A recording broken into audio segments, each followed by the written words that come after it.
kontemporer gitu. Kita tahu misalnya belakangan ini kita dengar populer kolektif seni yang kita tahu misalnya salah satu kelompok kolektif seni dari Indonesia, Ruang Rupa, dipilih menjadi artistic director di Dokumenta 15. Itu menghebohkan seluruh dunia sebetulnya. Nah cuman ya setahu saya bahwa kolektif seni pun tidak menjadi sebuah wacana yang cukup berkembang di Indonesia, walaupun banyak kelompok-kelompok kolektif seni. Nah kembali ke tadi, yang pilihan para pelukis itu dua, lakukan dengan mudah tanpa peduli wacana, dan itu sangat mungkin dan sebetulnya menguntungkan juga karena dia akan cukup dekat dengan pembutuhnya ya. Kalau saya sebut pembutuh di Indonesia, kolektor Indonesia itu nggak demanding sama sekali gitu. Jadi menarik, dilihat, affordable, ya dibeli, titik. Kedua, sangat sulit ini berisiko luar biasa sebetulnya. Kalau yang sulit itu artinya mencoba mencari nilai-nilai pemikiran dan kebaruan, termasuk kebaruan dalam menerapkan pemikiran, teknik, medium, itu resikonya besar. Belum tentu itu difahami atau akan diapresiasi oleh publiknya. Nah kalau kita bicara pameran ini, saya sebetulnya udah bicara di wallnya Kang Heri. Ini sebuah kurasi yang sifatnya tidak terlampau solid katakanlah ya, tidak ketat. Jadi kalau saya juga udah sebut di wallnya Kang Heri itu, kalau mungkin buat pameran tentang wacana seni lukis, katakanlah di New York, saya mungkin akan buat riset dulu. Saya akan periksa siapa yang kira-kira pemikirannya atau gagasannya itu memiliki kebaruan gitu. Saya akan riset dan saya mungkin akan pilih sedikit seniman dan biaya risetnya tinggi, dan saya akan pamerkan kayak pameran Painting Forever di MoMA itu, senimannya hanya 17, disiapkan cukup lama, masing-masing seniman menampilkan 5 karya, tapi dengan riset yang cukup mendalam gitu. Itu tidak saya lakukan di sini. Nah kedua, itu pun nanti itu sebetulnya klaim terhadap aspek parsial yang ditemukan oleh kuratornya, dan itu tidak bisa dianggap sebagai sebuah kebenaran tunggal tentang perkembangan seni lukis mutakhir di New York tahun 2015. Nah yang menarik, nanti pasti akan terjadi yang namanya kritik terhadap pameran Forever Painting itu, mungkin dari pelukis dengan genre yang lain, dari kurator, dari kritikus. Nah itu yang disebut di sana wacana seni lukis tetap berjalan dan ada dinamika pemikiran yang teramplifikasi.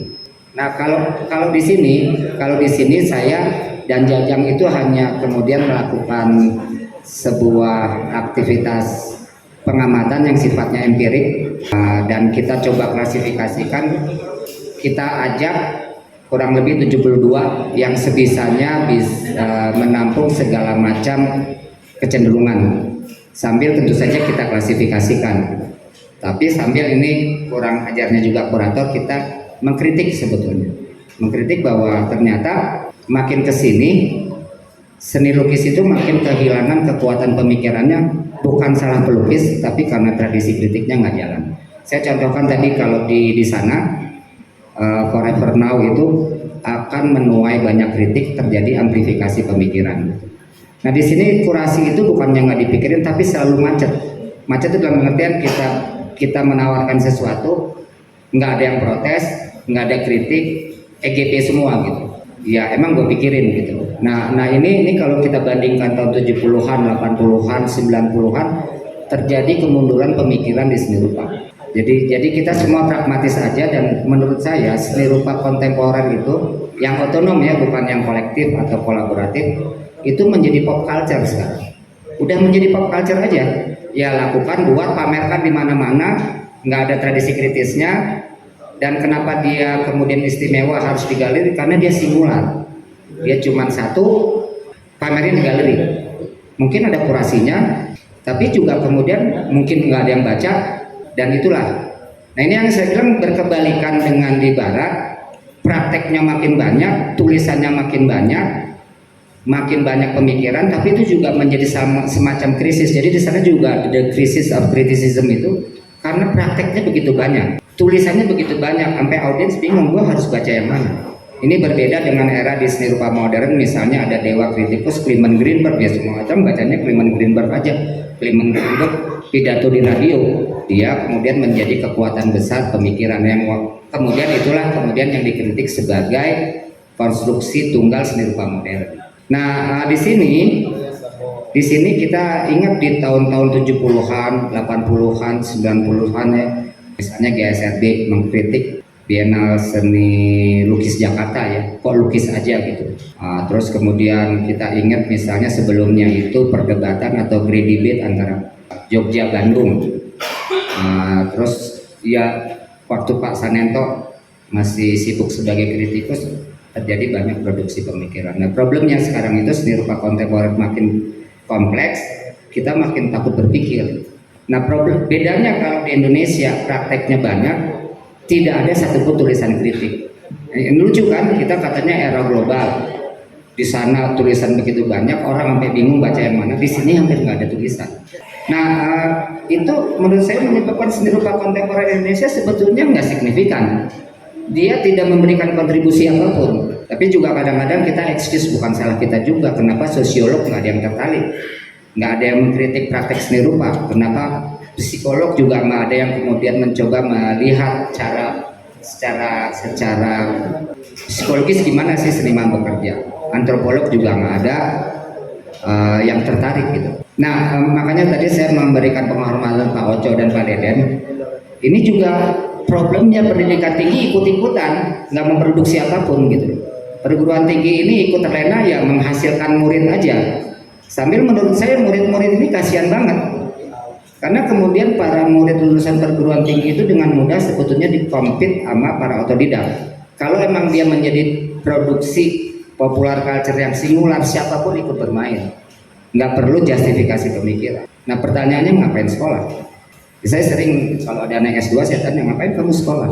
Kamu pasti nggak ingin pinter kan? Kamu pengennya dapat ijazah untuk ngajar misalnya. Nah ini cuman gini ya, saya tuh makin lama makin resah dan mungkin emang kadang-kadang udah aja lah kita mau usah berpikir tentang seni rupa. Ya kita anggap aja dia seni populer, buat ya jadi selebriti seperti selebriti populer, bisa kaya kalau tidak cukup segitu. Seni kan sebetulnya komoditas, seni itu komodifikasi. Nah seni itu cuman komodifikasi yang asik karena dia mengaku nggak seni populer, nggak ada standar harga, bisa harganya Ecu Christine itu di primary market 1,7 M, di secondary market mungkin 10 M, di lelang terakhir 20 M. Kenapa dia bisa harganya seperti itu? Karena dia dikomodified, dia tidak motifnya jadi komoditas. Kalau komoditas harus ada standar harga. Tapi saya perhatikan di art garden sebetulnya mulai terbentuk standar harga. Ya lukisan-lukisan yang saya selalu sebutnya pop stream ya. Pop stream itu lukisan-lukisan pop stream itu standarnya 15 sampai 30. Sampai nanti dia terbranding, demandnya tinggi dia bisa naik ya. Jadi sebetulnya pameran ini saya pakai untuk keresahan pribadi ya sebetulnya. Pribadi kita tuh mau kemana dengan seni rupa? Nah jadi tapi juga saya tidak akan kemudian menyalahkan sikap menempatkan seni sebagai profesi ansih. Lakukan aja. Toh sekarang mulai banyak galeri-galeri dan itu menjadi komoditas estetik gitu. Jadi bukan dikomodifikasi, emang niatnya jadi komoditas. Nah nggak apa-apa juga. Nah tapi kita kan kalau demikian halnya kita nih para seniman nggak bisa berbangga hati gitu.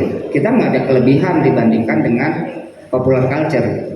Nah kedua, kalau halnya seperti itu sebetulnya yang kemudian nanti terbela ya hanya seni lukis. Karena seni lukis itu nggak punya problem diterima oleh publik sebagai seni.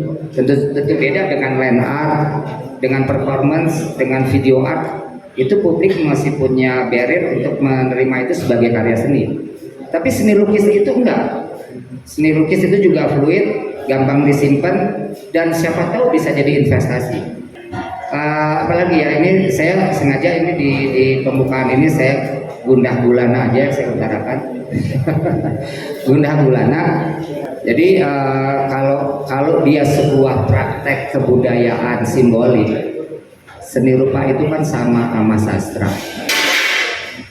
sama sama teater, sama sama musik klasik atau musik avant-garde. Jadi selalu harus diakompani sama kekuatan kreativitas, pemikiran, imajinasi, dan wacana.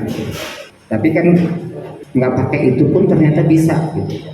Jadi ini kalau saya ngomong gini tentu saja kembali ke teman-teman seniman, teman-teman pelukis, mana yang dipilih gitu. Mana yang mau dipilih gitu. Karena dengan membuang kebutuhan wacana pun kita bisa survive. Jangan-jangan dengan pakai wacana malah justru kemudian malah tidak survive. Nah tentu saja ujung kesalahan ini kan kalau saya hobinya menyalahkan pemerintah gitu. Menyalahkan pemerintah gini, sebetulnya ngapain dibuatin sekolah seni sampai S2, S3 tapi nggak ada salurannya hanya market gitu. Jadi saya selalu bilang pendidikan ini terlalu mewah, mubazir. Kalau emang kemudian lulusannya suruh compete di market, dibubarin aja sekolah, kita buat aja kursus atau sanggar, kita buat kursus, kita buat sanggar, udah cukup di situ. Karena toh kalau kemudian ada pendidikan, saya nggak masuk akal pendidikan sampai S3 begitu susahnya kan seni rupa, sampai doktoral S3 seni rupa segitu susahnya, rasanya sih gampang-gampang aja kalau segitu susahnya ke sekolah gitu loh. Terus kemudian itu nggak ada saluran pembocornya gitu kan. Saya selalu bilang problemnya dengan praktek kebudayaan simbolik bedanya dengan teknologi atau ilmu gitu. Ilmu mas saya pakai mic aja saya nggak harus tahu nih cara kerjanya gimana, yang penting saya pakai, nggak perlu tahu, itu insinyur yang tahu. Tapi praktek budaya simbolik itu semua dibocorkan nilai-nilainya agar masyarakat menjadi sophisticated. Tapi ruang bocornya itu nggak ada. Ruang bocornya itu hanya pasar.